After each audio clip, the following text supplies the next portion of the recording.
ஹல்லேலூயா. Good morning. மற்றும் ஒரு அற்புதமான வேளையிலே நம் ஆண்டவராகிய இயேசுவின் வார்த்தைகளை தியானிக்கிறதற்கு அனுதின தியானம் தினந்தோறும் காலை 7 மணிக்கு சோசியல் மீடியா மூலமாக தந்து கொண்டிருக்கிறோம். எங்கெங்கிருந்தோ எத்தனையோ இடங்களிலிருந்து விசுவாசிகள் அநேகர் இந்த அனுதின தியானம் மூலமாக ஆசீர்வதிக்கப்படுகிறோம் என்று சொல்லுவதற்காக நாங்கள் ஆண்டவரை துதிக்கிறோம்.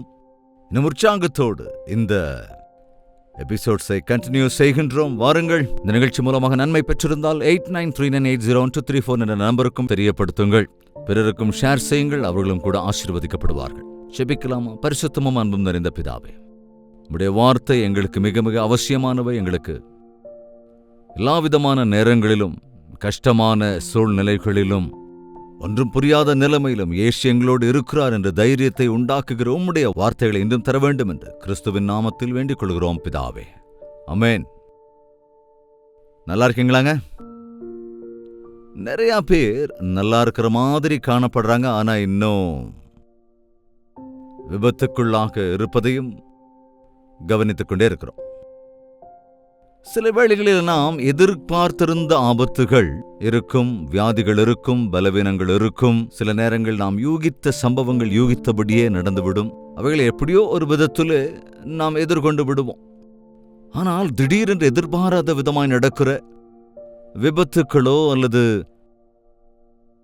சம் கிரைசிஸ், ஒரு நெருக்கமான சூழ்நிலைகளை எதிர்கொள்ள நேருகிற போது, கஷ்டமான சூழ்நிலைகளை எதிர்கொள்ள நேருகிற போது நாம் அநேக நேரங்களிலே அவைகளை கண்டு முரண்டு விடுவோம், சோர்ந்து போவோம். இயேசுவை நோக்கி பார்த்தால் தைரியம் உண்டாகும், உற்சாகம் உண்டாகும். அது மாத்திரமல்ல, அவைகளை மேற்கொள்ளுவதற்கு பலனையும் பெற்றுக்கொள்ள முடியும். நாம் மனோரீதியாக எதிர்கொள்ளுகிற பிரச்சனைகளுக்கும், நம் சரீர பிரகாரமாக எதிர்கொள்ளுகிற பிரச்சனைகளுக்கும், அதுபோல நம் உள்ளத்திலே எதிர்கொள்ளுகிற போராட்டங்களுக்கும், எல்லாவற்றுக்கும் விடுதலை தரக்கூடியவர் ஆண்டவராக இயேசு என்பதை நீங்கள் நம்புறீங்களா? நம்புங்க. அவருக்கு சமஸ்தமும் சாத்தியம்.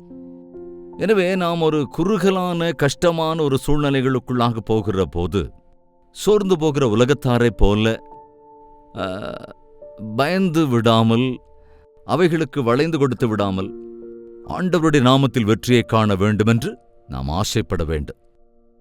அதற்குத்தான் தேவனுடைய சந்நிதிக்கு செல்லுவதும், தேவனுடைய வார்த்தைகளை நாடுவதும், தேவ ஜனங்களிடம் ஜெபம் செய்து கொள்வதும் நமக்கு மிகவும் மேலானது.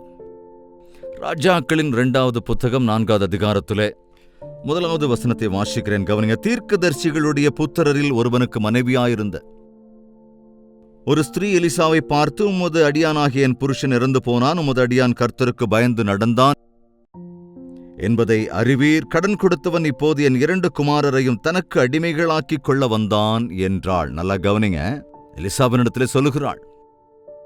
அதாவது இங்கே ஒரு ஸ்திரீ தன்னுடைய கணவனை இழந்து போயிருக்கிறாள். அவர்களுக்கு 2 குமாரர்கள் இருந்தார்கள். அந்த குமாரர்களை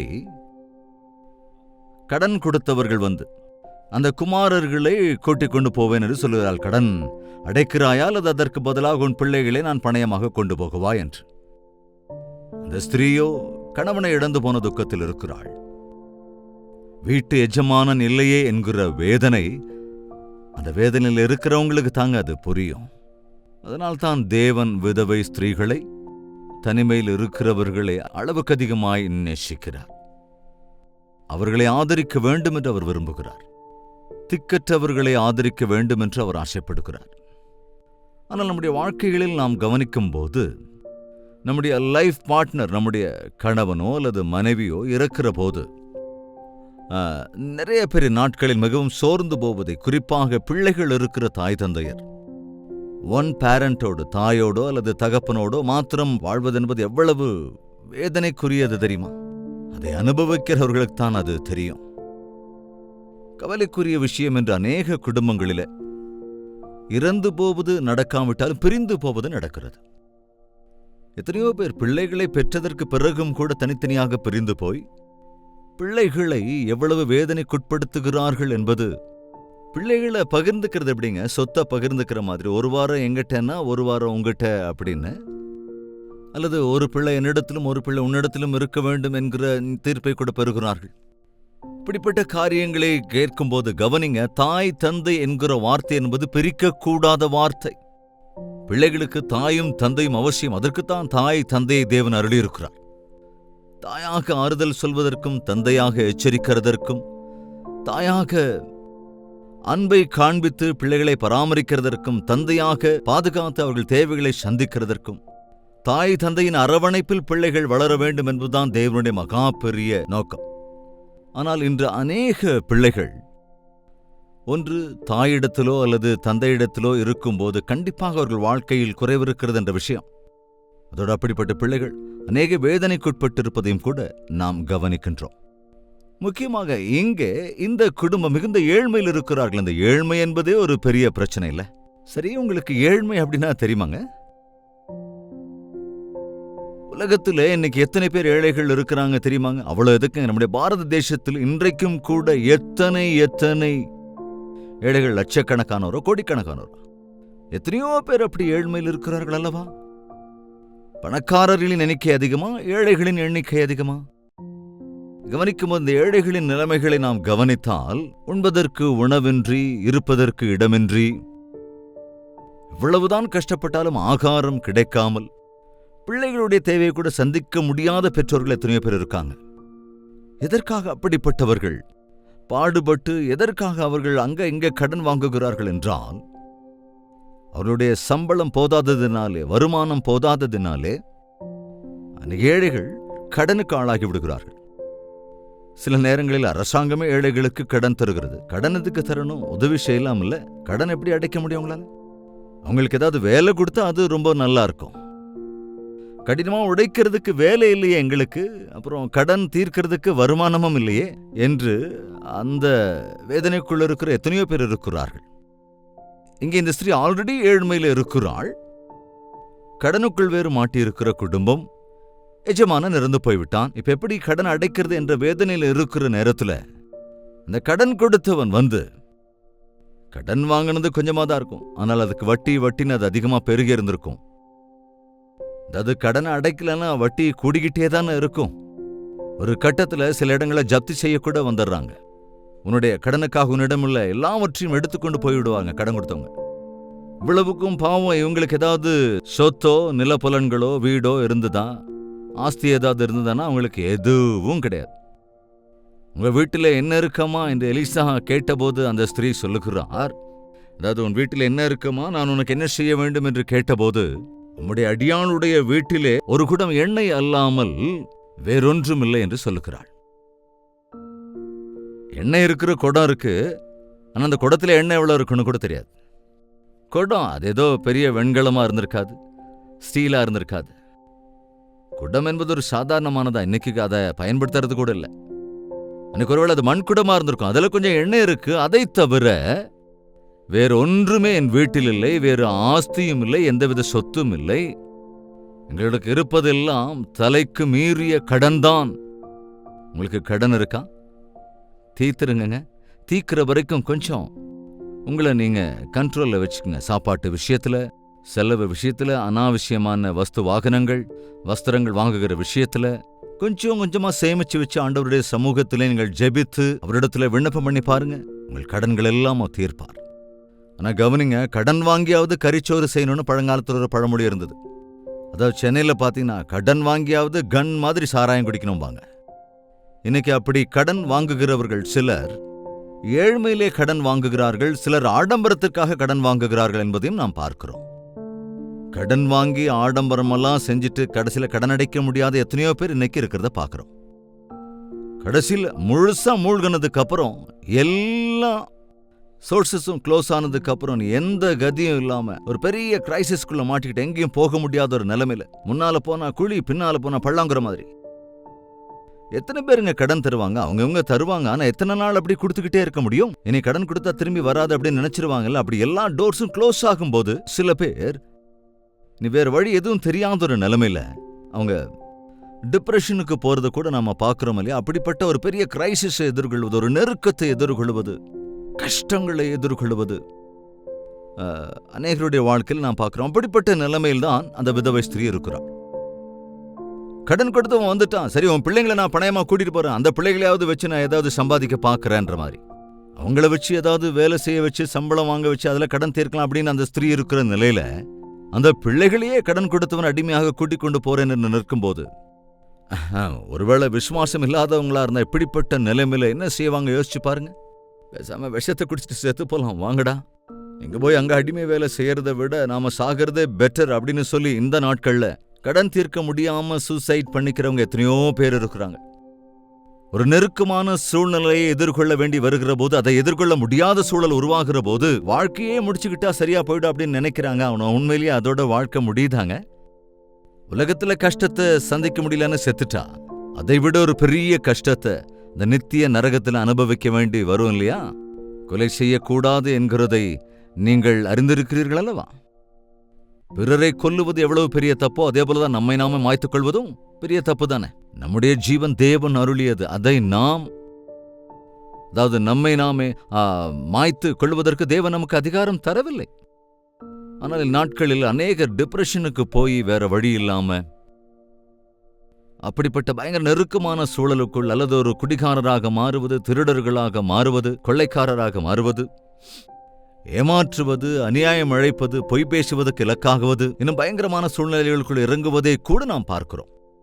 என்னுடைய சூழ்நிலை தான் என்ன இப்படி ஒரு ரவரி ஆக்கிடுச்சுன்னு எத்தனையோ பேர் சொல்றதை கேட்டிருக்கோம்ல. என்னுடைய சூழ்நிலை தான் இப்பேற்பட்ட கடினமான மனிதனா என்னை மாற்றியது என்று சொல்லியிருக்கிறார். உனக்கு ஒரு நெருக்கமான சூழல் உருவாகிற போது நீ என்ன செய்கிறாய்? ஒருவேளை இவ்வளவு பெரிய கிரைசிஸ் உனக்கு இல்லாமல் இருக்கலாம். நித்திய கண்டம் பூரண ஆயுஷ் அப்படின்னு சொல்ற பழமொழி மாதிரி தினந்தோறும் ஏதாவது ஒரு பிரச்சனை எதிர்கொள்ளத்தான் வேணும். வீட்டார் மூலமாகவே வரலாம், சொந்தக்காரர் மூலமாக வரலாம், நண்பர்கள் மூலமாக கூட வரலாம், அரசாங்கத்தின் மூலமாக வரலாம், சூழ்நிலைகளின் தாக்கத்தினால வரலாம். அப்படிப்பட்ட சூழ்நிலையில என்ன செய்வது? என்ன செய்ய வேண்டும்? நாம் என்ன செய்வது? சாவுதானா அந்தம்? அதற்கான முடிவு இல்லைங்க. என்ன செய்தாள் இந்த ஸ்திரீ? தீர்க்கதரிசியின் இடத்திலே போறான். ஆண்டவரிடத்திலே போக முடியும் நாட்களே தீர்க்கதரிசிகள் அவசியம். தேவனுக்கும் மனிதனுக்கும் மத்தியஸ்தர் ஒருவரே, அவர் இயேசு கிறிஸ்து என்ற மனிதர். பழைய ஏற்பாட்டிலே சிலுவை ஆக இன்னும் முடியவில்லை என்பதனாலே தீர்க்கதரிசிகள் மூலமாய், ஆசாரியர்கள் மூலமாய் தேவனிடத்திலே செல்ல வேண்டிய அவசியம் இருந்தது. இப்பொழுதோ நாம் அவருடைய கிருபாசன தண்டையிலே தைரியமாக செல்ல முடியும். உன் பாடுகளெல்லாம் தேவனிடத்திலே வைத்து நீ ஜெபிக்கும் போது, ஆண்டவரே எனக்கு திக்கில்லை, நீரே எனக்கு திக்கு என்று ஒருவேளை ஜெபித்து கேட்டு பாருங்களேன். எப்படி செய்வார், என்ன செய்வார், எப்பேற்பட்ட அற்புதங்கள் நடக்கிறது என்பது நான் உங்களால் விவரிக்க முடியாது. ஆனால் நீங்களே சாட்சியாக இருக்க முடியும். நம்புங்க. தேவனிடத்தில் உங்கள் பாரத்தோடு நீங்க சென்று பாருங்க. நீங்கள் ஒரு கஷ்டமான சூழ்நிலைக்குள் இருக்கிற போது, யாராலுமே தீர்க்க முடியாத பிரச்சனைக்குள் இருக்கும்போது இயேசுவால் கூட தீர்க்க முடியாது அப்படின்னு நினைக்காதீங்க. எவராலும் செய்ய முடியாத, செய்யக்கூடாத சூழ்நிலைகளிலும் கூட இயேசு கிறிஸ்து உனக்காக அற்புதங்களை செய்வார். இந்த வல்லமையுடைய தேவனவர், அன்புடைய தேவனவர். இந்த ஸ்திரீ ஓடோடி வந்து தீர்க்கதரிசியினிடத்திலே சென்று தன்னுடைய சூழ்நிலைகளை சொல்லுகிறாள், தன்னுடைய காரியங்களை சொல்லுகிறாள். நாம் ஆண்டவரிடத்திலே போகும்போது நம்முடைய காரியங்களை சொல்ல வேண்டும். நம்முடைய இருதயங்களை திறக்க வேண்டும். நம்முடைய இருதயத்தை திறந்து சொல்லும்போதுதான் சில நேரங்களிலே பரிசுத்த ஆவியானவர் நம்மை கண்டிப்பார். எதற்காக கடன் வாங்கினாய்? புத்தி இல்லாமல் எதற்காக நீ கடனுக்குள் மூழ்கிவிட்டாய்? அல்லது அஞ்ஞானமாய் ஏன் நடந்து கொண்டாய்? அல்லது எதற்காக உன்னுடைய வாழ்க்கையை இப்படி தவறான வழியிலே நடத்திவிட்டாய் என்பதையெல்லாம் நாம் உணர முடியும். எப்பொழுது நம் தவறை உணர்ந்து நாம் அறிக்கை செய்கிறோமோ அப்பொழுது நம்முடைய இருதயம் சுத்திகரிக்கப்படுகிறது. நம்மை சுற்றி இந்த ஈக்களைப் போல அல்லது கொசுக்களைப் போல சுற்றி இருக்கிற பிரச்சனைகள் எல்லாவற்றிலும் இருந்து நமக்கு பரிகாரம் கிடைக்கும். உன்னுடைய இருதயம் சுத்திகரிக்கப்படுகிற போது, கவனிச்சிருப்பீங்க, ஒரு அழுக்கான சேற்றின் அருகே நாம் செல்லும் போது எவ்வளவு கொசுக்கள் அங்க இருக்கும். அதே போல ஒரு சுத்தமான ஒரு நீட்டான இடத்துக்கு நீங்க போகும்போது அந்த இடங்கள்ல கொசுக்களை பார்க்க முடியாது. ஒரு நல்ல நல்ல மலர்களோடு கூட இருக்கிற ஒரு கார்டனுக்குள்ள அப்படி நடந்து பாருங்க, அங்க அற்புதமான நறுமணங்கள் வீசும். அப்படி மனம் வீசுகிற இடமாக இருக்கும். அங்கே அழகான பட்டர்ஃப்ளைஸ் கூட இருக்கும். அநேக தேனீக்களை அங்கே பார்க்க முடியுமே தவிர இந்த கொசுக்களோ ஈக்களோ இன்னும் பிற இன்ஃபெக்ஷனை உண்டாக்குகிற கிருமிகள் இருக்காதல்லவா. நம்முடைய இருதயம் எப்பொழுது கிறிஸ்துவின் இரத்தத்தால் கழுவப்படுகிறதோ அப்பொழுது நாமும் கூட அதை போல தேவனுடைய சன்னதியில் எல்லாவற்றையும் அறிக்கை செய்யும் போது நம்முடைய பிரச்சனைகள் எல்லாம் அங்கேயே ஒன்றும் இல்லாமல் போய்விடுகிறது. இந்த ஸ்திரீ தன்னுடைய வாழ்க்கையை அந்த தேவதாசனிடத்திலே சொல்லுகிறாள். உன் வீட்டில் என்ன இருக்கிறது? அதாவது தேவன் ஏதாவது செய்யணும்னா உன்னிடத்தில் இருக்கிறவைகளை கொண்டே அற்புதத்தை செய்வார். அவர் அப்படி அற்புதங்களை செய்கிறவர். கொஞ்சம் எண்ணம் இருக்கு, ஓகே, கொஞ்சம்தான் விசுவாசம் இருக்கு, கொஞ்சம் என்னிடத்துல இதற்கான வாய்ப்பு உண்டு. கட்டாயமாக உன்னுடைய கிரைசிஸ்ல, உன்னுடைய அந்த நெருக்கமான சூழ்நிலைகளிலிருந்து உன்னை தப்புவிக்கும்படி அவர் செய்வார். எவ்வளவு பெரிய அற்புதம் நடந்த இந்த அதிகாரத்தை வாசிச்சு பாருங்க, புரிந்து கொள்ள முடியும். அக்கம்பக்கமெல்லாம் போய் பாத்திரங்களை வாங்கி கொண்டு வந்து தன் குடத்தில் இருந்த எண்ணெயை அதற்குள்ளே ஊற்றும் போது அந்த பாத்திரங்கள் எல்லாம் எண்ணெயால் நிரம்பி வழிந்தது. இந்த பஞ்ச காலத்துல கடன் எல்லாத்தையும் தீர்க்க முடிந்தது. அதற்கு பிறகும் வாழ்வாதாரத்துக்கு கூட போதுமான அளவுக்கு ஆதாயம் கிடைத்தது என்கிற போது நாம் கேட்கிறதுக்கும் யூகிக்கிறதற்கும் அதிகமாக செய்கிற தேவன். நீங்க எப்பேற்பட்ட பிரச்சனையில் இருந்தாலும், ஒருவேளை ஒண்ணுமே செய்ய முடியாது, இந்த வியாதி அவ்வளவுதான் என்று வைத்தியர்கள் சொன்னாலும், அல்லது பொருளாதார ரீதியான பிரச்சனைகளாக இருந்தாலும், அல்லது வீட்டில் கணவன் மனைவி ஒன்று சேர்ந்து வாழ முடியலன்னாலும், கணவன் உன்னை விட்டு விடுவேன் என்று உன்னை பயப்படுத்தினாலும், உன் கணவன் உன்னை விட்டுவிட்டாலும், உன் மனைவி உன்னை விட்டுவிட்டாலும், உன் மனைவி உனக்கு எதிராக விவாகரத்து கேஸ் போட்டாலும் கூட, அப்படிப்பட்ட சூழ்நிலையில ஆண்டவர்கிட்ட போங்க. கோர்ட்டை சுத்தி மனுஷங்களை சுத்தி போக வேண்டிய அவசியம் இல்லை. ஆண்டவரிடத்துல விண்ணப்பம் பண்ணுங்க. சின்னதோ அது பெருசோ, சின்ன சின்ன கண்டங்கள் கூட இருக்கும், தினசரி தாண்ட வேண்டி இருக்கிற கண்டங்கள். ஏசப்பா எனக்கு உதவுங்கன்னு விண்ணப்பித்து பாருங்க, அவர் அற்புதமாக மீட்டெடுப்பார். தலைகளை வணங்கி நாம் ஜெபிக்கலாமா? பரிசுத்தமும் அன்பும் நிறைந்த பிதாவே, அநேக குழப்பமான சூழ்நிலைகள், சோதனைக்கு ஏதுவான சூழ்நிலைகள், கஷ்டமான கட்டங்களை இந்த உலகத்தில் நாங்கள் எதிர்கொள்ள வேண்டிய சமயங்களில் மனித வாழ்க்கையே இப்படிப்பட்ட போராட்டங்கள் நிறைந்ததுதான் என்பதை மறவாமல், இப்படிப்பட்ட போராட்டங்களிலிருந்து எங்களை விடுவிப்பதற்கே நீர் இந்த உலகத்திற்கு வந்து பாவத்திற்கான பிராயச்சித்தத்தை செய்தீர் என்று எங்களைப் போலவே நீர் சோதிக்கப்பட்டு பாவமில்லாதவராய் எங்களுக்காக பலியாகி எங்களுக்கு விமோச்சனத்தை அளித்தீர் என்பதை உணர்வதற்கு உம்முடைய கிருபாசன தண்டையிலே வந்து எங்கள் பிரச்சனைகளை, எங்கள் கஷ்டங்களை, நெருக்கமான சூழல்களிலே எங்களால் எதிர்கொள்ள முடியாத சூழ்நிலைகளை, பலவீனங்களை உம்மிடத்திலே சொல்லி எங்கள் அறிக்கையிட்டு மன்னிக்கப்படுவதற்கும் அற்புதங்களைக் கண்டு மகிமைப்படுத்துவதற்கும் எங்கள் ஒருவருக்கும் சகாயம் அருள வேண்டும் என்றும் கிறிஸ்துவின் நாமத்தில் வேண்டிக் கொள்கிறோம் பிதாவே, ஆமேன். நம்முடைய கர்த்தராகிய இயேசு கிறிஸ்துவனுடைய கிருபையும் பிதாவாகிய தேவனுடைய அன்பும் பரிசுத்தாவின் அந்யோன்ய ஐக்கியமும் சந்தோஷமும் சமாதானமும் நம் அனைவரோடும் என்றும் என்றும் சதா காலங்களிலும் தங்கி தரித்திருப்பதாக, ஆமேன். தேவனுக்கு ஸ்தோத்திரம். நீங்களும் தொடர்ந்து ஜெபியுங்கள். உங்களுக்காக நாங்களும் ஜெபிக்க விரும்பினால் 8939801234 நம்பருக்கு டெக்ஸ்ட் அல்லது வாய்ஸ் மெசேஜ் மூலமாக வாட்ஸ்அப் அனுப்புங்கள். உங்கள் வாட்ஸ்அப் மெசேஜ் எல்லாவற்றையும் பரிசீலித்து உங்களுக்காக தவறாமல் நாங்கள் ஜெபிக்கிறோம். தேவன் அற்புதமான தம்முடைய பதிலை அருளி அவருடைய ஆச்சரிய சாட்சியை பெற்றவர்களாக நாம் இருக்க முடியும். டாக்டர் ஜெயபால் யூடியூப் சேனலை இன்னும் சப்ஸ்கிரைப் செய்யவில்லை என்றால் சப்ஸ்கிரைப் செய்து கொள்ளுங்கள். லைக் செய்வதையும் ஷேர் செய்வதையும், உங்கள் பெயர் விவரங்களை கமெண்ட் செக்ஷனில் பதிவிடுவதையும் மறந்து விடாதீர்கள்.